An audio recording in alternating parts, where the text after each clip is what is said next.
Hello, everyone, and welcome to another episode of the Wise Decision Maker Show, where we help you make the wisest and most profitable decisions. My name is Dr. Gleb Tsipursky. I'm the CEO of Disaster Avoidance Experts, the future of work consultancy that sponsors the Wise Decision Maker Show. And today with me is Shane Koller, who's the SVP of People and Places at Ancestry.com. Shane, can you tell us a little bit about what Ancestry.com does for those folks who don't know about it? Happy to, Dr. Tsipursky. So Ancestry is the global leader in family history and consumer genomics. We're a cutting-edge technology company that still has a very human mission, which is to empower journeys of personal discovery to enrich lives. We've been a company for over 40 years now and have helped millions of people across the globe to find more about their family story, their history, and who they are. Excellent. And can you tell me a little bit more about the flexible policy approach at Ancestry? What they do about hybrid work, about remote work? Happy to. So we, as a company coming out of the pandemic, not unlike most companies, we're really grappling with what was the right decision for us as a company, for our people, for our business. And we really decided that giving people two things, primarily choice and flexibility around how and where they worked, was really important. We built a great environment and culture of trust with our employees. Felt that allowing that kind of choice and flexibility would bring out the best in people. And of course, balancing it with the desire to really connect with one another and to drive the kind of collaboration that oftentimes needs to happen in person. So our policy is about choice and flexibility. It is, as you would describe, it's a hybrid plan. So we do have offices across the globe. We allow our employees to come into the office when it makes sense, as well as around those times that are really important for the company. And then at times, they will work from where they need to in order to accomplish, what's on their plate. Excellent. So let's get into it. So I helped 25 companies by now figure out their hybrid plans. And what I see is it's a key question is who makes the decision on when and how to come in. So one approach is the one that's taken by a number of large companies like Amazon, as the top leadership say, well, you come in these 3 days a week. And some companies like, let's say, Airbnb say, well, we're completely flexible. Some companies like GitLab are all remote. Some companies are like Airbnb are quite flexible. And you are flexible as well. What I've seen is that with the companies that I've worked with, making the decision at the team level is quite helpful because that helps address the coordination problems. So previously, some employees, some of the companies that I started working with, they experimented with saying employees can come in whenever they want. But what they found is that the employee comes in and then they don't see any of their teammates, and then they feel frustrated and they're like, well, why did I come in? I could have just stayed at home because I need to do all my meetings on Zoom with team members anyway. And so we settled in and figured out over time that teams making the decision together seems to work most effectively. So I'm curious what you found to be most effective for Ancestry. Yeah, it's a great question, and I think it's been part of our experimentation over the last few years is really understanding that balance. I think we've come to a very similar conclusion. We really allow teams to decide, and by teams, we have a fairly flexible approach to what a team is. So in some cases, it's marketing and engineering. Sometimes it's product and engineering. So what we've really said is the teams that work most closely together around our strategic outcomes, those are the teams that we're looking to make decisions about how and when and where they come together.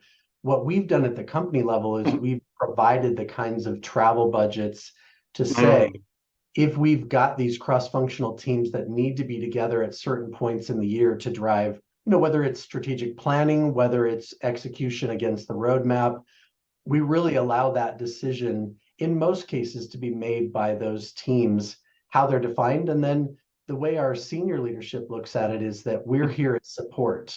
So we have great relationships among our senior leadership. And as we cascade the strategy down to our teams, we're looking for them to say, this is a key moment for us. And we know that if we've got big releases coming up, we've got to back into those dates and then come together around those key dates. Okay, it's kind of release-based. That's interesting, and that's, of course, engineering. So what I've seen in other companies I've worked with, is that the rank and file managers, when you're thinking about teams making the decision, they often have trouble with managing in that hybrid setting. They haven't been trained for it. They've spent most of their career in the office, and they know how to succeed in the office. Many struggled somewhat managing people remotely during the first couple of years of the pandemic. And so there are a number of them who want to have people in the office because that's what they know how to do. A number of them don't have the training, don't have the know-how to lead people in that flexible manner. What have you done to address these confusions and lack of experience and training on the part of managers? I really believe that the pandemic threw a number of us for a loop when it comes to managing people. And so we were right there along with our managers during the journey. And, of course, we've done the very traditional things. Training, I think, has been key from day one. We've created a manager series that helps our managers to really focus on outcomes. Because one of the things that we found was that if a manager wasn't really focused on outcomes, it was too easy to default to this idea that if I could see your face every day in a seat, then I had some false reassurance at times that you were doing what you needed to do. So our training in the early days was really focused around driving to outcomes and allowing those outcomes to be the measures of success for you and your teams. We've also created support up the chain as well. So oftentimes, if we have a manager who's struggling, the question we ask is, what is their level of support all the way up through their leadership team? We have mentors in place within their team who can take case-by-case scenarios to say, how are you managing this situation? What are the outcomes that you're driving to? How do you know if you're reaching those outcomes? So we've paired the very traditional training with a support model that leads all the way up through their organization.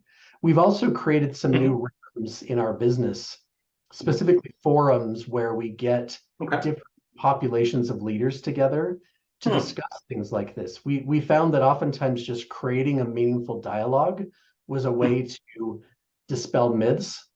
So, for example, we found over the last few years that there are just a number of myths that exist around working remotely. And if we could get our management team together just to talk about those things, that oftentimes was a good starting point. So we've created a new series around all managers that we host throughout the year. And then we also created new forums for more senior leaders to discuss the issues that they were seeing more broadly across their teams. And then we survey a fair bit. We're a very curious group. It's part of what drives people to work at Ancestry, is just that curiosity about their story, other people's stories. And so we ask a lot of questions throughout the year, and we track key measures of success to say, ultimately, what we're doing, is it working? Are we seeing that innovation is still happening? Are we seeing that we're hitting or missing deadlines? Things like that. So we're just curious throughout the years as well. Excellent. Now, in terms of myths, so what you said at the beginning is some leaders who don't see others working. It reminds me of what Microsoft research found about productivity paranoia, where, over 85% of managers said that they don't have full confidence that people who are working remotely are being productive. Definitely a myth I've seen. Another myth I've seen, and you haven't talked about it, I'm curious what you're finding about it, is proximity bias. So I wrote an article about this for Harvard Business Review, about the tendency for people who are not there to be perceived as less valuable, important, contributing. And the result is that there is pressure ratcheting up on people to come in order to impress their bosses, even if they're less productive in the office, which often happens. I mean, when we look at productivity metrics, the individual head-down work is definitely best done at home for the large majority of people. Things like programming, things like writing, things like emailing, the Slack messages, Microsoft Teams messages, whatever, video conference calls, phone calls, much better done at home. Things that are best done in the office are more intense forms of collaboration, mentoring, on-the-job training, performance evaluations tend to be better done in the office.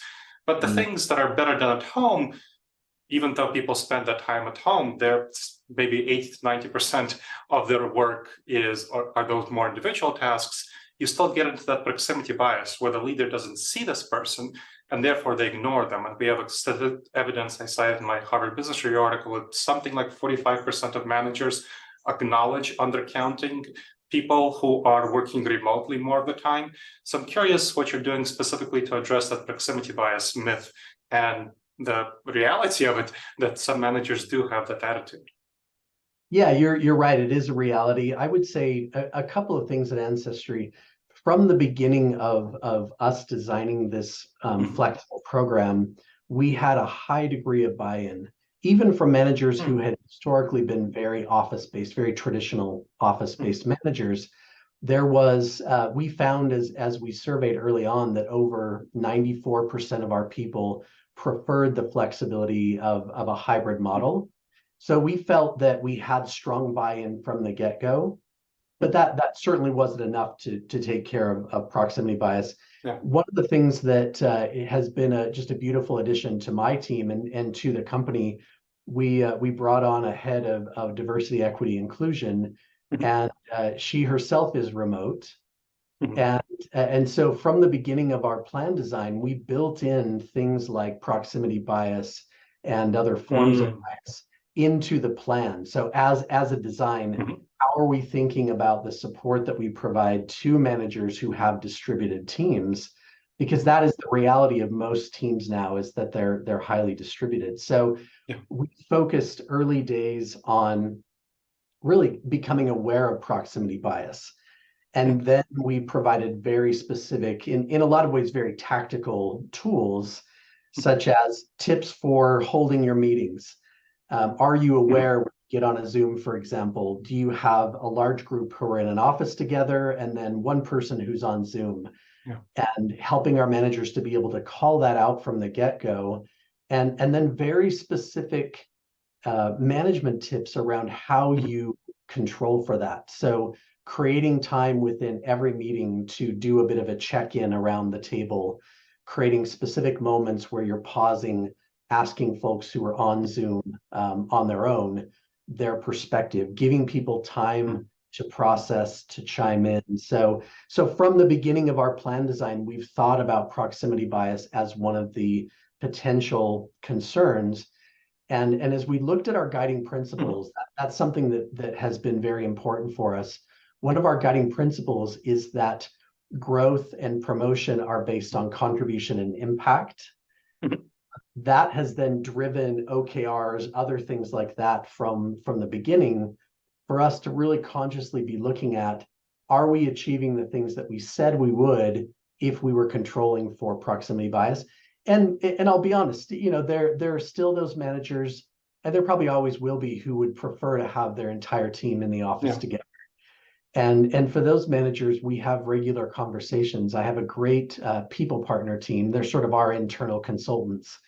We have great support from that team. So as a manager is maybe struggling with that, we have opportunities for our internal consultants to just check in with them to see what they're struggling with, what resources they need. So we're still a small enough company to where we can be a bit bespoke in that regard when we run into any concerns. Excellent. You mentioned OKRs, so you use objectives and key results as a metric. And one of the things I find with OKRs is that they're really good at that quarterly level, but for the performance measurement to outcomes that are really important in a hybrid modality, it's kind of difficult to bring them into the more frequent performance evaluations that are needed if you're going to be measuring by outcomes. So an example, I'm curious what tactics you're using. I'll share a tactic that a number of my clients have found helpful, is to do weekly or bi-weekly, every 2 weeks, performance evaluations that connect to the broader OKRs. But what they do is every week at a performance, the good managers already have meetings with their subordinates every week or 2 weeks. And so what you do is you bring a performance evaluation element into it, where you set 3 to 5 goals tied to the broader OKRs, but for that 2-week period or that 1-week period. And then about a day before the next performance evaluation meeting, the subordinate sends a report on how they did on those 3 to 5 weekly goals, any problems they encountered, how they solved those problems, and then a self-evaluation. Then in the meeting, they discuss this, the supervisor approves or revises the performance evaluation, and they discuss maybe how to solve the problems better that the subordinate encountered, and they discuss and agree on 3 to 5 goals for the next week or 2 weeks. And so that all gets fed into a continuous promotion and evaluation system. And the benefit of this sort of tie-in on that weekly, bi-weekly level is that it provides a lot of psychological safety for the subordinate, knowing where they stand, not worrying about the proximity bias element because they know how they're being evaluated.